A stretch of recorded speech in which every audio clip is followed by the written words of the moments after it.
जो आज का टॉपिक है वो आप सबटाइटल देख के समझ गए होंगे। What is donkey process. बहुत लोगों ने मेरे से पूछा सर कि आप यहाँ पे हैं, आप इसकी करंट रियलिटी बताएं कि इट इज़ पॉसिबल और नॉट। रियलिटी को जानने के लिए सबसे पहले हमें उसके बारे में जानना पड़ेगा। What is donkey process. Donkey ज़्यादातर वर्ड यूज़ होता है illegal immigrants crossing borders as a illegally हमें कोई बॉर्डर को क्रॉस करना हो। सो इसका अगर नाम लिया जाए तो सबसे ज़्यादा फेमस है USA and Mexico border. But second number पे आता है यूरोपियन बॉर्डर्स। बहुत लोग हमारे पंजाब में हैं जो यूरोप जाना चाहते हैं, तो वो क्या करते हैं कि सर हम अब जैसे पंजाब और हरियाणा की बात की जाए, बहुत लोगों ने बाहर जाना है तो वो क्या करते हैं आइल्स स्टार्ट करते हैं for the study visa. And IELTS करते हैं, कईयों से आइल्स नहीं होती तो फिर कई एजेंट्स बोलते हैं कि ऐसे करो आप, आपकी इंडिया से डोंकी शुरू करवाते हैं और आपको यूरोप में कहीं भेजते हैं। यूरोप में मतलब मेरे कहने का है कि as in to a Schengen. And जिनको नहीं पता, currently I am in a Bulgaria right now, और बुल्गारिया के साथ 4 बॉर्डर शेयर होते हैं। First one is the Turkey, second one is the Serbia, third is the Greece and fourth is the Romania. इसके जितने भी मैंने चारों नाम लिए ना, इनके बीच में है रोमानिया, इनके बीच में है बुल्गारिया। और ये चारों is that all 4 countries are hot topic for the Indians, because Europe की डोंकी यहीं से शुरू होती है। इसी साल सर्बिया ने 1 जनवरी से अपना वीज़ा ऑन अराइवल हटा दिया। वाई? Because of donkey. बहुत लोग डोंकी लगाना चाहते हैं, लगाते थे सर्बिया से 3 4 5 साल 6 साल 7 साल बहुत लोगों ने डोंकी लगाई, वीज़ा ऑन अराइवल था। बट इस साल सर्बिया ने हटा दिया। एंड क्यों हटा दिया? बिकॉज अप्रॉक्सीमेटली सर्बिया से 2022 में 4.5 से 5 लाख लोग माइग्रेट हुए हैं इटली को। उनमें से कई बंदे पकड़े भी गए हैं। पकड़ उसका एक अलग प्रोसेस होता है एंड वो आपको किसी और वीडियो में समझाएंगे। इसमें आपको बताते हैं कि क्या सिस्टम है, लोग क्यों जाते हैं और क्या करते हैं। एंड 4-5 लाख लोग पकड़े गए और उनमें से कई पहुंच गए, कई नहीं पकड़े गए, कईयों को बैक कर देते हैं, कईयों को असाइलम मिल जाती है। Asylum is the second term of donkey. Donkey मारो असाइलम लो, ये हमारे पंजाब का कल्चर है, इसी चीज़ से ही यूज़ होता है। एंड उसके बाद कई बच्चे जो नहीं आइल्स कर पाते वो ऐसे डोंकी मार के यहाँ आते हैं। Serbia is a quite high place जो पहले डोंकी लगती थी। सर्बिया के बाद रोमानिया से भी लगती थी एंड रोमानिया के बाद तुर्की की डोंकी। मैक्सिको, यूएसए मैक्सिको की मशहूर है। और उसके बाद आती है यूरोपियन डोंकी। और यूरोपियन डोंकी के लिए लोग क्या करते हैं, सर कॉल करते हैं अपने एजेंट को, सर सर्बिया भेज दो, वो भेज दो। सर्बिया ने अब काम ख़त्म कर दिया, no more visas on arrival for the Indian people. And Romania का वीज़ा 2023 की बात करें, very hard to get a Romanian visa. Bulgaria का visa it's a document based visa.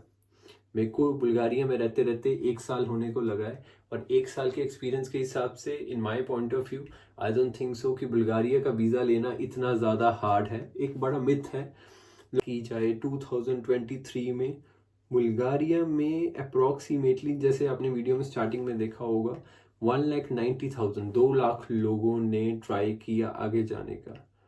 काफ़ी हद तक सक्सेसफुल भी वो रहे आगे जाने के लिए, बिकॉज बाकी कंट्रीज हो गई बंद, अब बचा सिर्फ बुल्गारिया।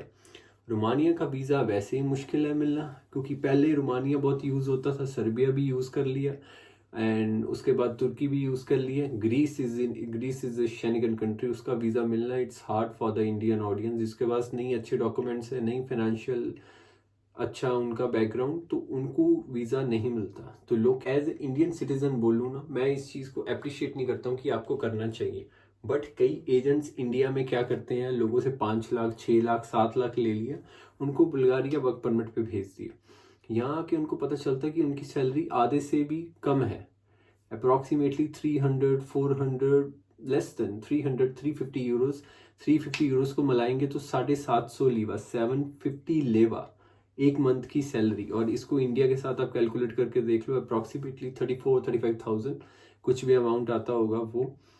तो बंदा उस टाइम क्या करेगा आप खुद बताएं। जो 5 लाख लगा के आया उसको एजेंट ने, और एजेंट का काम क्या होता है, एजेंट मेरा दैट्स माय पर्सनल एक्सपीरियंस, मैं अगर अपने हिसाब से अगर मैं अपने वे से बोलूँ तो आप एजेंट के पास जाते हैं, एजेंट बोलता है पासपोर्ट दें, पैसे दें, आप पहुंच गए। वो आपको चुड़ाई कराई देता है कि आपको जब पासपोर्ट देते हो ना, इतना विश्वास दिला देते हैं कि भाई तू तो पहुंच गया, तू पहुंच गया सर्बिया, तू पहुंच गया इटली, फ्रांस, पोर्चुगल, जिथे तू जाना है, बस पैसे इत्थे रख, तब पहुंचा देंगे। और आधे से ज़्यादा फ्रॉड होता है दुबई में। जिनको नहीं पता, दुबई में सबसे ज़्यादा फ्रॉड होता है, बिकॉज इंडिया के बाद इंडिया की जितनी इमिग्रेशन है वो सारी शिफ्टेड हो रही है दुबई। दुबई भी एक इनमें रूट आता है, पूरा रूट एक्सप्लेन नहीं करेंगे, जिनको नहीं पता अच्छी बात है, ना पूरी नॉलेज लें, ये दैट्स नॉट गुड। मैं ना इसको गलत बोलता हूँ ना बैड बोलता हूँ। गलत मैं इसको इसलिए नहीं बोलता कि जिसके माँ बाप ने 5-6-7 लाख अपने बच्चे को लगाया है और वो बच्चा ना पहुंचे, तो भाई पैसे पेड़ पे थोड़ी उगते हैं कि 5 लाख लगा दिया बच्चा पहुंचा भी नहीं। अगर अपनी डेस्टिनेशन पे पहुंचना तो भाई फिर कोई भी रूट हो, हाँ अगर सही वे से आओ तो उसमें क्या गलत है। I know the reality. 1 साल हो गया मेरे को यहाँ पे रहते। बुल्गारिया का रूल है यहाँ पे 20-30%, जिस सिटी में तो मैं रहता हूँ भाई 20-30% बच्चा यहाँ पे आता है, कोई 1-2 महीने से टिकता नहीं है। That's it. समझदार को इशारा काफ़ी है। कहाँ जाते हैं पूरा एक्सप्लेन नहीं करूँगा हर वीडियो में मैं कि क्या क्या चीज़ें हैं क्या है। कई बार आप लाइफ में हाईलाइटेड होते हो, जब आप हाईलाइटेड होते हो कि क्वाइट, हम क्वाइट फिर भी नहीं रहते। पंजाबी नेचर है, अपन डरीदा नहीं, बट ऊपर वाले से डरते हैं इतना भी कि लाइफ में तेज ना चल जाए कि भाई अपने पैर पे खुद ही कुल्हाड़ी मार लें। डोंकी की जरूरत भी नहीं पड़ेगी अगर हम सही पैर रखेंगे सही चीज़ों के लिए। अगर हम नहीं आइल्स होती नो प्रॉब्लम, ऐसा मैंडेटरी नहीं है कि हमें आइल्स करके ही यूरोप में एंटर करना है। Without aisles there is a lot of opportunity कि आप कहीं पे जा सकते हो, आप एक रूट ले सकते हो।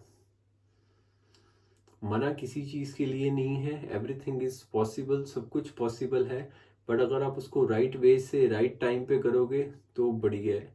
मैं यहाँ पे बहुत लोगों के साथ फेस करता हूँ। अगर आपको ये चीज़ें मजाक लगती होंगी तो आई चैलेंज यू ओपन, मैं ओपन चैलेंज करता हूँ। Most welcome. आए मेरी सिटी में जहाँ पे मैं रहता हूँ, that's not my city but यहाँ रहता हूँ तो ठीक है, माड़ी मोटी हमारी बनी हुई है। तो एक होता है फेस वैल्यू, आप ऐसी फोटो दिखा दें हमारी, बेशक कोई भी लुक हो दिखा दें। 20-30% मेरे यूनिवर्सिटी के आसपास जहाँ मैं काम करता हूँ और जहाँ रहता हूँ, एटलीस्ट फॉर 20-30-40% नो उसकी इस बंदे का नाम क्या है। मैंने अपनी वैल्यू खुद बनाई है भाई। घर बैठे कोई चीज़ नहीं मिलती, घर से उठना पड़ता है। जब मैं 1 साल पहले घर से उठ के यहाँ पे आया था ना, मैंने जो फेस की है वो आप फेस कर लोगे ना भाई, सीधे back to India. Donkey process. और बहुत लोग हैं इधर उधर की कंट्री में बैठे हैं तो बोलते हैं कि यहाँ पे बॉर्डर ये हो गया, यहाँ पे ये बॉर्डर हो गया, वो हो गया, कि यहाँ से ये नहीं जा सकते, वहाँ से वो नहीं जा सकते। भाई जेड़ा अपने घरों निकले है ना, अगर वो अपने मन च ठान लेना तो जिथे पहुँचना वो पहुँच ही जाएगा। अगर हिंदी में बोलूँ, अगर आप अपने घर से निकले हैं सोच समझ के कि मैंने अपनी लाइफ में ये काम करना, तो आप पहुँच ही जाएंगे। B positive. नेगेटिव लोगों की बात सुनने की जरूरत नहीं है। बहुत लोग आएंगे लाइफ में नेगेटिव, ये क्या कर रहा है, ये हो गया, वो हो गया। ज़्यादा बोलने को लोगों की ज़रूरत नहीं है, लोगों के मुंह लगने की ज़रूरत नहीं है। I believe in humanity, I am a humanitarian. मेरे को अच्छा लगता है नॉलेज देना तो मैं देता हूँ। अगर ऐसी नॉलेज आपको और चाहिए, and don't forget to subscribe my YouTube channel. Then till then bye bye, take care and be safe. And one more thing, next video donkey के रिलेटेड होगी और उसमें मैं आपको बताऊंगा कि is that possible to go over there और not. Hint मैंने आपको दे दिया है, पूरा एक्सप्लेन नहीं कर सकता हूँ, इट्स सोशल मीडिया, समझा कीजिए आप। एंड उसमें आपको एक और हिंट देंगे कि ये चीज़ करो, उसकी ज़रूरत नहीं पड़ेगी। And till then bye bye, take care and be safe.